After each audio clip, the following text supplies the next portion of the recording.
Louisville has issued a severe thunderstorm Kurt, warning Hot Morning for 2.5. northeastern Woodford County in central Kentucky, Hot Morning 2.5. southwestern Scott County in central Kentucky, northwestern Fayette County in central Kentucky until 3:15 p.m. Eastern Daylight Time. At 2:51 p.m. Eastern Daylight Time, a severe thunderstorm Kurt, was located near Georgetown, 101.5. moving southeast at 10 miles per hour. Expected hazards include 60 miles per hour with gusts and penny-sized hail. This is a radar-indicated threat. The following impacts are expected.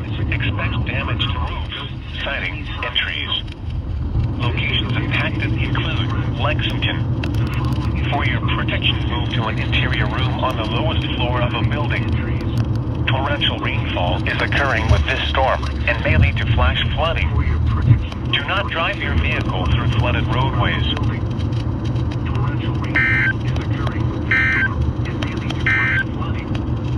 The National Weather Service